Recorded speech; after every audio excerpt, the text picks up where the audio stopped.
কি হয়েছে চাচা? উনি হচ্ছে হ্যাপি হোম অরফানাইজের ম্যানেজার। ওনার একটা সমস্যা হয়েছে, তুমি একটু দেখো তো। বলেন। আসসালামু আলাইকুম চাচা। ওয়ালাইকুম সালাম ওয়া রাহমাতুল্লাহি ওয়া বারাকাতুহু। বলুন, আপনাকে কিভাবে সাহায্য করতে পারি?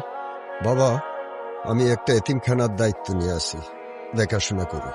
একটা বিদেশি সংস্থা থেকে বাচ্চাদের জন্য 20 লক্ষ টাকা আসার কথা ছিল। শামসু সাহেব ছিল সেই টাকার বাহক। উনি আমার হাতে মাত্র 20,000 টাকা তুলে দিয়ে বললেন আর নাকি টাকা আসেনি। আমি হক দাবি করলে তার গুন্ডারা মেরে আমাকে বের করে দেয়।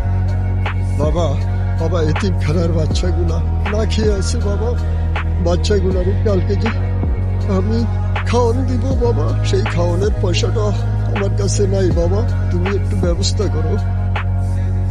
আপনি কোনো চিন্তা করবেন না চাচা, ওনাকে বাড়িতে পৌঁছায় দাও। ওনার এতিমখানার টাকা সময় মতো বাড়িতে পৌঁছায় যাবে। চলেন চাচা, ব্যবস্থা হয়ে যাবে। আচ্ছা।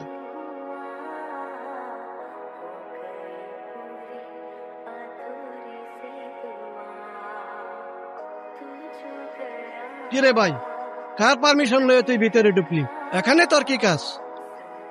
কাজটা খুব ছোট শামসু সাহেব, কিন্তু আপনার জন্য একটু কঠিন হইতে পারে। মানে তুই কি বলতে চাস? হ্যাপি হোমস অরফানেজ, বিদেশ থেকে বাচ্চাদের জন্য 20 লাখ টাকা আসছিল।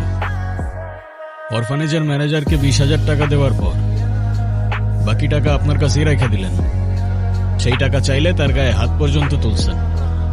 হ্যাঁ, অরফানেজের টাকা পকেটে ঢুকায় নেওয়া মানুষ তো সভ্য মানুষ হইতে পারে না, না?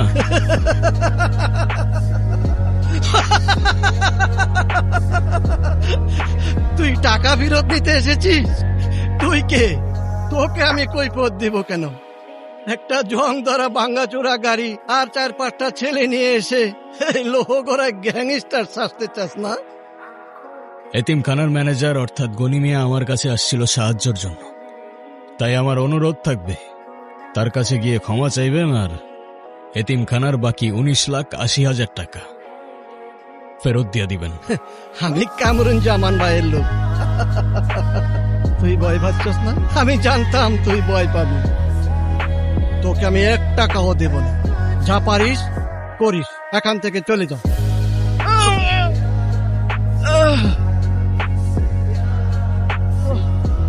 শামসু সাহেব, এরা সবাই লোহাগড়ের মেকানিক। মারতে মারতে লোহা পর্যন্ত সোজা করে ফেলে। আপনি আর কি জিনিস? হ্যাঁ, আমার অনুরোধটা হয়তো আপনি শুনতে পারেন নাই, কারণ বিনয়ের ভাষা আপনার কান পর্যন্ত পৌঁছায় না। ওই 20 লাখ টাকা 120 বাচ্চার 6 মাসের খাবার এত সহজে খেয়ে ফেলবেন? কাল সূর্য ওঠার আগে যদি বাকি টাকা গনি চাচার হাতে না পৌঁছায়, আপনার এমন ব্যবস্থা নেওয়া হবে।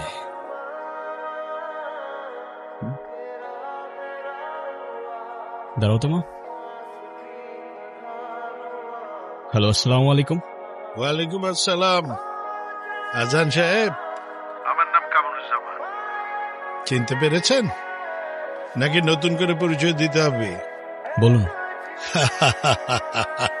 যাক, চিনতে পেরেছো তাহলে। হ্যাঁ, বাজান, গ্যারাজের কাজকর্ম ফেলে আজকাল পুরো লোহগাড়ির দায়িত্ব নিয়েছো নাকি তুমি? যেটা বলতে চাচ্ছেন ঘুরিয়ে পেঁচিয়ে না বলে সরাসরি বলুন। আচ্ছা ঠিক আছে, সরাসরি বলছি। শামসু আমার নিজের লোক। এতিমখানার টাকা নিয়েও কি করেছে না করেছে সেটা দেখার দায়িত্ব ছিল আমার। কিন্তু তুমি মাঝখান থেকে ঢুকে পড়ে আমার লোকের গায়ে হাত তুলেছ। তার মানে তুমি আমার গায়ে হাত দিয়েছ। লোহাগড়ায় যেখানে কামরুজ্জামানের নাম শুনলে বাঘে মহিষে ঘাটে পানি খায়, সেখানে সামান্য একজন মেকানিক হয়ে এই দুঃসাহস তুমি দেখালে কি করে? সাহস তো আর বাজারে কিনতে পাওয়া যায় না কামরুজ্জামান সাহেব, ওটা বুকের ভেতরে নিয়ে জন্মাতে হয়। আর এমন দীর্ঘদিনের কর্মী আমরা, এতিমের টাকা মেরে খেতে হয়। টাকা পয়সা দেন না নাকি? হ্যাঁ, লজ্জা হওয়া উচিত। তেজ থাকা ভালো, একসময় আমারও ছিল এইরকম। কিন্তু অতিরিক্ত তেজ ছাই হয়ে যাওয়ার কারণ হয়ে দাঁড়ায় অনেক সময়। তোমার জন্য আমার লোকেরা কাজ করতে পারছে না। তবে শত্রুতা করে কেউ কখনো টিকে থাকে না। তুমি আমাদের সাথে হাত মিলাও, যা চাইবে তাই পাবে। কামরুজ্জামান সাহেব, স্বার্থ ছাড়া আসবেন একদিন আমার গ্যারেজে। শুধু হাত না, বুকও মেলাবো। সাধারণ মানুষের উপর জুলুম করার সার্টিফিকেট চান। দুঃখিত। রাখছি, খোদা হাফেজ।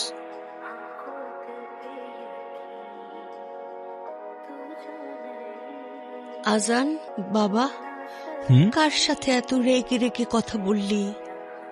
কি হয়েছে? কেউ না মা। আসুন আসুন আসুন মিস সায়রা, বসুন।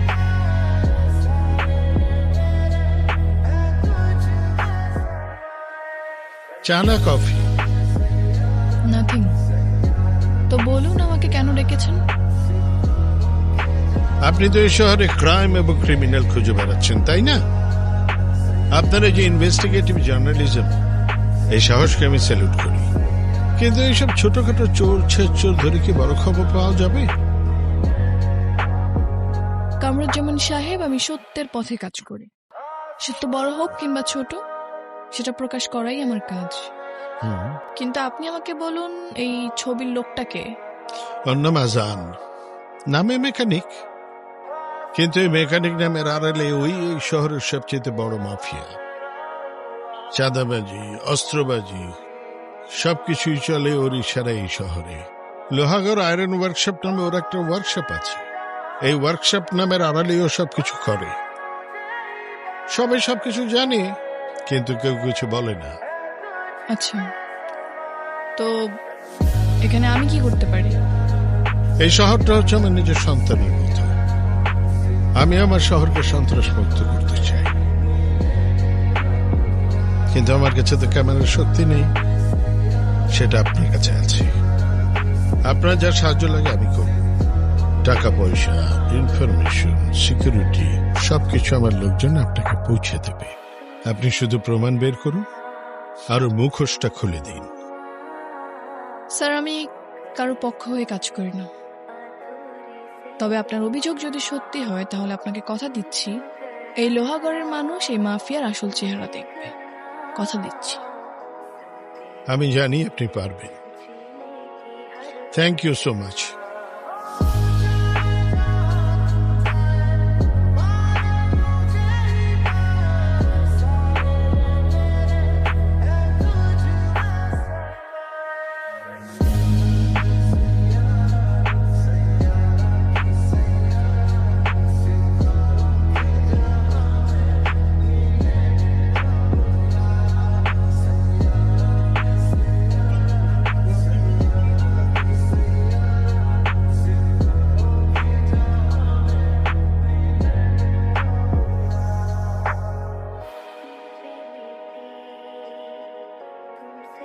টাকাটা ভালো করে লাগাইস, কাস্টমার খালি কমপ্লেইন দেয়। কি ব্যাপার বলুন তো? আপনি তো দেখছি ছায়ার মতো আমার পিছু নিয়ে আছেন। ফলো করছিলেন কেন আমায়? আপনার এই নীরবতা কিন্তু অনেক কথা বলছে। আপনি যদি আরো চুপ থাকতে চান, তাহলে সেটা কিন্তু উল্টো আপনার ক্ষতির কারণ হতে পারে। আমি আপনার ইন্টারভিউ নিতে চাই। ক্যামেরার সামনে বসে সত্যি কথা বলার সাহস কি আপনার আছে? ইন্টারভিউ? আমার মতো একটা নগণ্য মেকানিকের কথায় এই দুনিয়ার কার কি যায় আসে? তারপরেও কি সত্যি জানতে চান বলুন?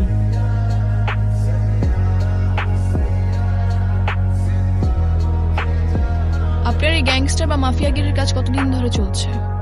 কতজনের রক্ত লেগে আছে আপনার ওই হাতে? গ্যাংস্টার, মাফিয়া, অনেক ভারী ভারী শব্দ ব্যবহার করলেন আমার জন্য। আমরা তো সামান্য মেকানিক, গাড়ির মেরামত করি। তবে হ্যাঁ, এই লোহাগড়ের মানুষের চোখের জল মোছার জন্য মাঝে মাঝে কিছু মানুষের মেরামত করতে হয়। তাই গ্যাং নিয়ে প্রকাশ্যে মারধর করছেন, আইন হাতে তুলে নিচ্ছেন। আপনার কি তাদের জন্য একবারও মায়া হয় না? আপনার কি মনে হয় না আপনি সমাজের জন্য একটা অভিশাপ? আপনার ভুল ধারণাটা আমি বুঝতে পারছি, কিন্তু আগেই তো বললাম, মানুষের চোখের জল মোছার জন্যই আমরা মানুষের মেরামত করি। আমাদের এই দরবার মানুষের জন্য, কারোর ক্ষতি করি না আমরা। একজন জলজান্ত খুনি বলছে সে নাকি কারো ক্ষতি করে না। হাস্যকর। বাদ দিন এসব ক্যামেরা। আপনি আমাকে এইটা বলুন, যদি আপনি কিছু করেই না থাকেন তাহলে ওই লোকটাকে আপনি এভাবে কেন মারলেন? কি করেছিল উনি? বিচার করার আগে অপরাধের ইতিহাসটা জানতে হয় সাইরা সাহেব। এই পৃথিবীতে অনেক সময় এরকম হয়, যেটা দেখা যায় সেটা হয় না, আবার যেটা দেখা যায় না সেইটাই হয়।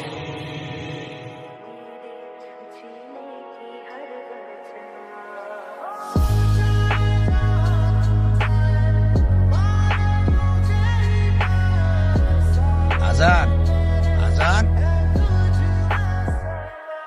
বাইরো। কি হয়েছে চাচা?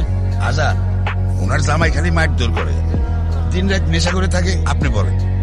বাবা, ঘরে চাল ডাল কিছুই নাই, কানে দুটা দুল ছিল নিতে আইছে, আমি বাধা দিছি দেখে আমার অনেক মাইর দূর করছে। নেশার টাকার লেগে আমার প্রতিদিনে মাইর দূর করে। একটা কিছু এখন করেন, আমার অনেক অশান্তি হইতাছে। আমি 2 টাক মাল পাঠাইছি, খালি ঝামেলা করে, টাকা দেনা পয়সা দেনা, খালি ঝামেলা করে। কি করবো?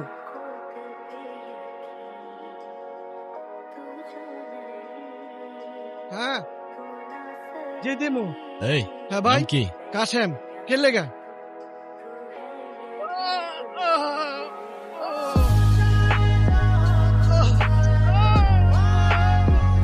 ভাই আমার মারতেছেন কে? কি করছি আমি?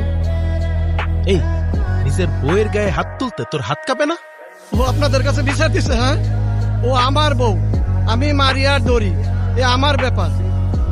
যেই মেয়েরে তার বাবা রাজকন্যার মতো বড় করে তোর হাতে আমানতের মতো তুলে দিছে, তার গায়ে তুই হাত তুলিস? এত সাহস তোর কে দিছে? যদি এই হাত দিয়ে সেকেন্ড বার তোর বউরে তুই মারতে যাস, আর কোনোদিন মারবো না। এলাকাটা আমার তো, ইনসাফটাও আমার। মনে থাকবে? মনে থাকবে। চল।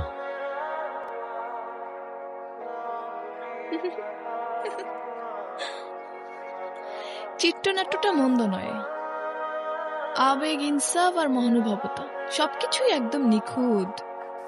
গল্প আপনি ভালোই বানিয়ে বলতে পারেন আজান সাহেব।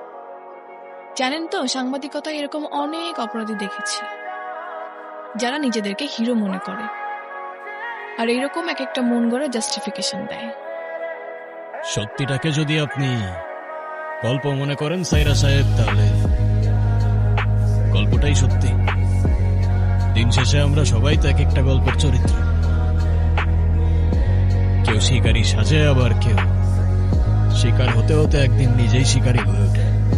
কিন্তু এই স্বীকার করতে গিয়ে যখন আপনি মানুষকে রক্তাক্ত করেন, তখন কি আপনার নিজের পরিবারের কথা মনে পড়ে না? নাকি আপনার কোনো পরিবারই নেই? এই লোহাগড়ের ধুলা থেকে মানুষের দোয়া, সবই আমার আপন। আর বাকি রইল পরিবারের কথা। আমার বাড়ি খুব একটা দূরে না। আপনার ক্যামেরা আর সন্দেহ নিয়ে চলে আসবেন একদিন, দাওয়াত রইল।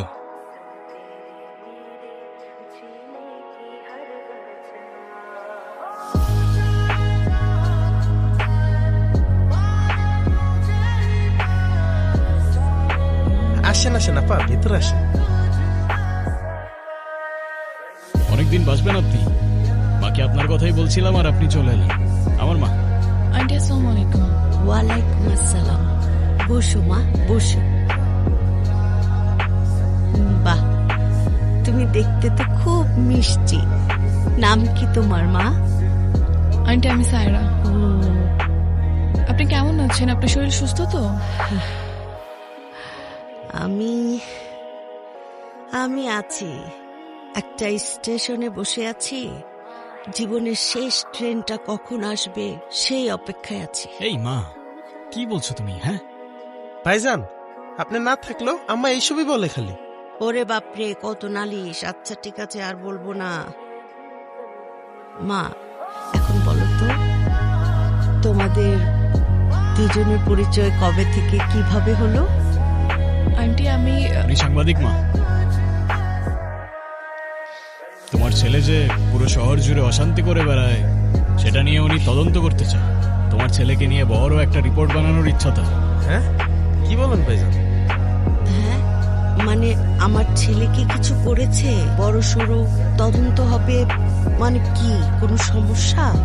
না আন্টি আন্টি ওরকম কিছু না, আপনি ঘাবড়াবেন না, উনি মজা করছে। ও আচ্ছা, মজা করছে। হ্যাঁ মা। আচ্ছা, এখন কথা দিয়ে তো আর পেট ভরবে না, কি খাবেন বলুন?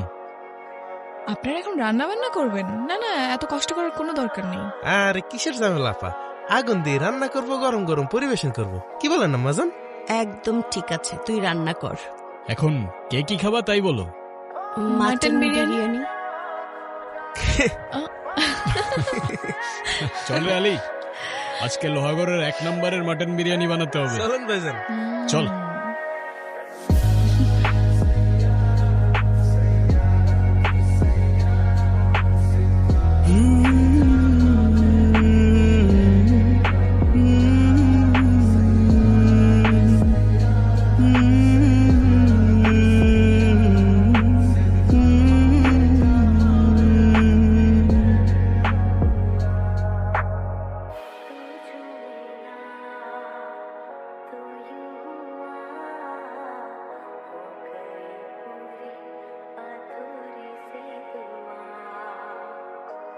বিরিয়ানি রেডি। বাবারে বাবা, যেই সুঘ্রাণ। নাও।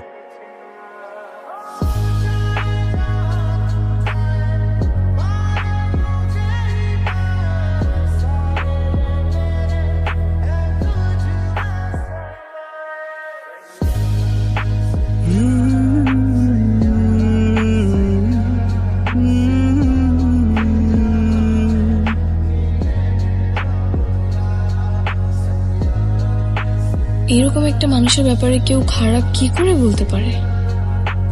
আমি হয়তো মানুষ চিনতে ভুল করে ফেলছিলাম। যে ছেলে নিজের মায়ের এভাবে যত্ন নিতে পারে, সে আর যাই হোক মানুষের ক্ষতি করতে পারে না।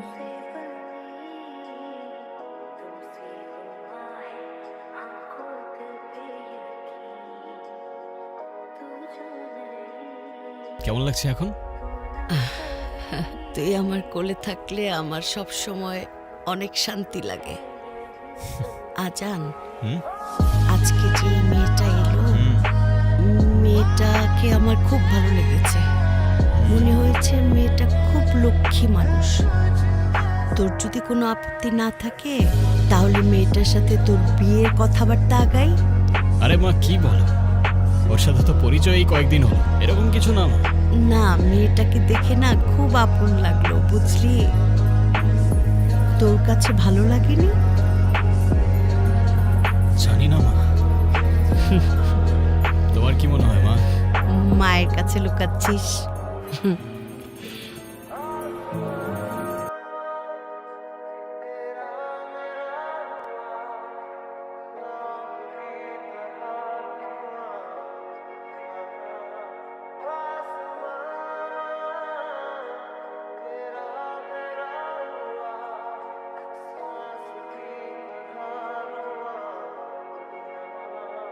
আজান,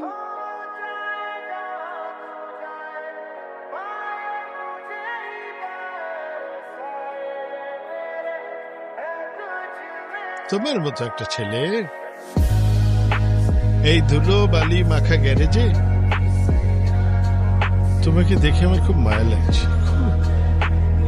আরে তোমার জায়গা তো এটা না, তোমার জায়গা অনেক অনেক উপরে। কামরুজ্জামান সাহেব, এই ধুলোবালি মাখা গ্যারেজেই তো আমার রুচি। তা আমার গ্যারেজে পা রাখার কোনো বিশেষ কারণ? কারণ তো একটা আছে। তোমার জন্য আমি একটা চমৎকার প্রস্তাব নিয়ে এসেছি। এই যে লোহাগড়ের দুঃখী মানুষ একজন যোগ্য নেতা খুঁজছে, যোগ্য নেতা। তুমি আমার হাতটা ধরো, শুধু গ্যারেজ কেন, এই পুরো শহরটা তোমার হাতের তালুতে থাকবে। তুমি পলিটিক্সে জয়েন করো, ক্ষমতা হাতে থাকলে জনতাও হাতে থাকবে। আমি তোমাকে শেল্টার দেব, বিনিময়ে তুমি শুধু এই আমার লোকজন যা করছে তা করতে দিবে। তা আপনার ক্ষমতা আর জনতা আপনার হাতেই রাখুন না। হ্যাঁ? হঠাৎ আমাকে দিতে আসলেন কেন? আর আপনাদের পলিটিক্স, যেখানে আপনারা রক্ত দিয়ে সিঁড়ি বানান আর মিথ্যা দিয়ে তাজমহল করেন। সাবধানে কথা বলো। তুই জানিস তুই কার সামনে দাঁড়িয়ে কথা বলছিস? হ্যাঁ জানি জানি, এই লোহাগড়ের বাজারের সিন্ডিকেট, টলিতে গলিতে ড্রাগস আর গরিবের হাহাকার, এই সব কিছুর মূল কারিগরই তো আপনি। আপনাকে না চেনার কি আছে সাহেব? আর আপনি যে রাজনীতি ফেরি করতে আসছেন, সেইটা অন্য কোথাও গিয়ে করেন, তাহলে হয়তো আপনার সময় অপচয় হবে না। আসাদ, অনেক হয়েছে, অনেক। আমি তোকে সম্মান দিতে এসেছিলাম, কিন্তু এখন বুঝলাম এই সম্মানের যোগ্য তুই না। আপনাকে তো আগেই বলেছিলাম, স্বার্থ ছাড়া আসবেন একদিন আমার গ্যারেজে, শুধু হাত না বুকও মেলাম। কিন্তু বিনিময়ে যদি জুলুম করার সার্টিফিকেট চান, দুঃখিত। আফসোস, আপনি আসলেন ঠিকই, কিন্তু আপনার সেই স্বার্থ নিয়েই আসলেন। হেই,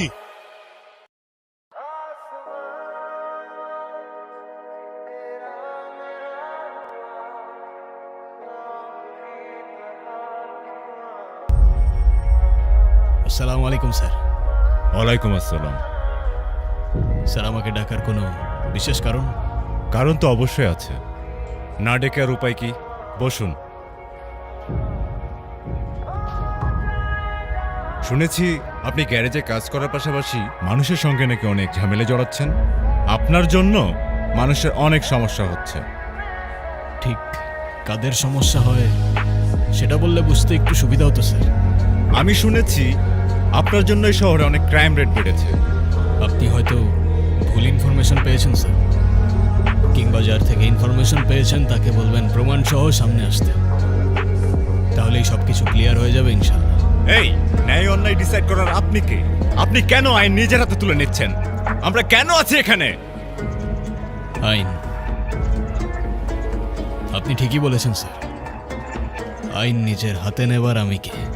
আপনি তাহলে মানুষকে বলুন আমার কাছে না এসে আপনার কাছে আসতে। আপনি যদি মানুষের সমস্যার সমাধান করতে পারেন, আমি এসে আপনাকে স্যালিউট করে যাব। কিন্তু হ্যাঁ, যদি মানুষ সাহায্যের জন্য আমার দরজায় আসে, আমি কাউকে খালি হাতে ফেরত দেব না। আমি কি যেতে পারি স্যার?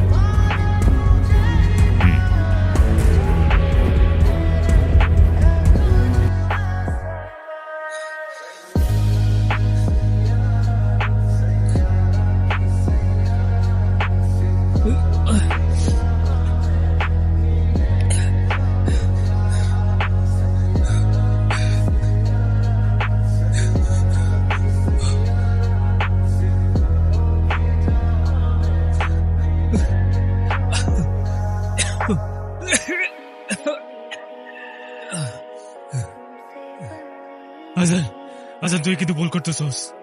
আজান তুই আমার বাইরে ছিলস না। আমার ভাই কামরুজ্জামান, আমার তুই কিছু করিস না। আমার ভাই যদি জানতে পারে তুই আমারে মারছস, তোর এই লোহার ঘরের মাটিতে জানতো পুরায় মারবো।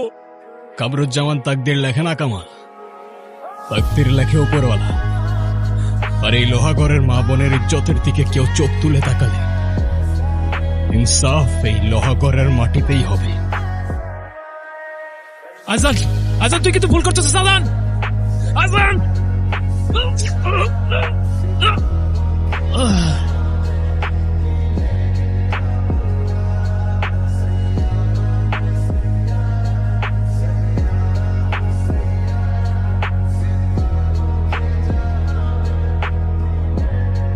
কামালকে কে মেরেছে?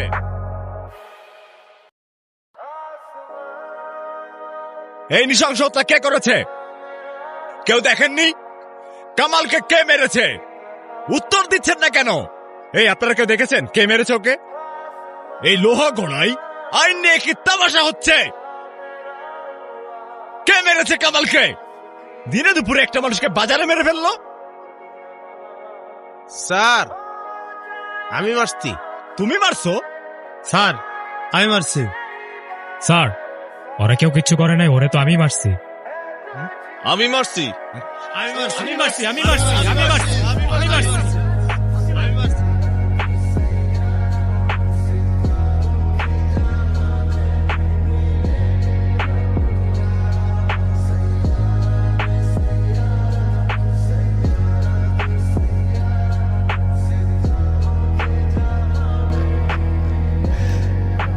চাচা কি হয়েছে? আপনি কাঁদতেছেন কেন? সবাই কই? ভাইজান কই? আমি তো সবার জন্য খাবার নিয়ে আসছি। সব শেষ হয়ে গেছে রে আলী। ফেরাউনের বাচ্চারা, জানোয়ারের বাচ্চারা সবাই গুলি করে সবাই শেষ করে দিয়েছে। আর কিছু বাকি নাই, সব শেষ আলী, সব শেষ। ভাইজান ভাইজান কই চাচা? ভাইজানের কোনো খোঁজ পাইতেছি না। হাসান কোথায় আছে কিছু। আর তুই তো সেই দিনকার ছেলে। তোর বাপ বেঁচে থাকলে আজ আমি আর পলিটিক্স করতে পারতাম না। তবে চিন্তা করিস না, কারণ আর কিছুক্ষণের মধ্যেই তোকে আমি তোর বাবার কাছে পাঠিয়ে দেব।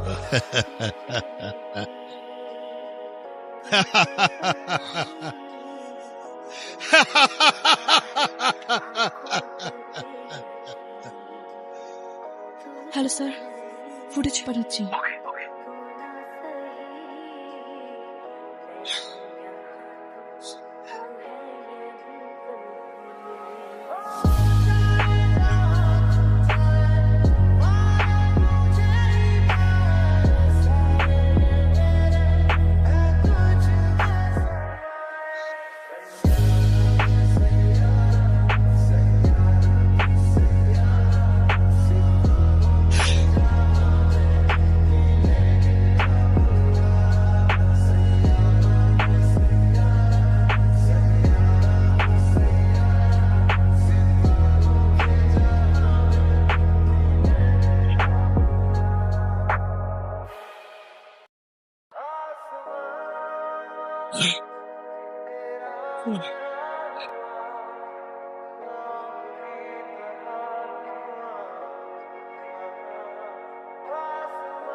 এই লোহাঘর না তোর না আমার, এই লোহাঘর, এই মাটি, এই শহর, এই দুনিয়া শুধুমাত্র একজনের, আর সে কোনো ইনসান না।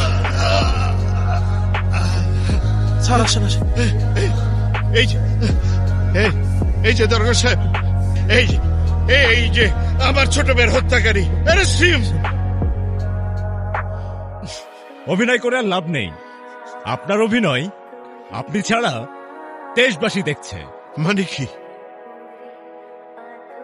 আপনার সাজানো ফাঁদে আপনি নিজেই পড়ে গিয়েছেন। খেলা শেষ।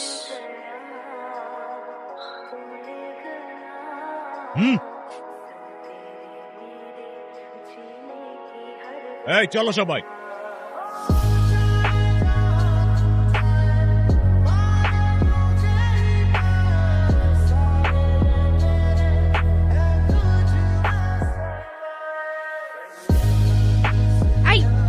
আলী, এই নিয়ে 4 বার তুমি হাত ধুইছো?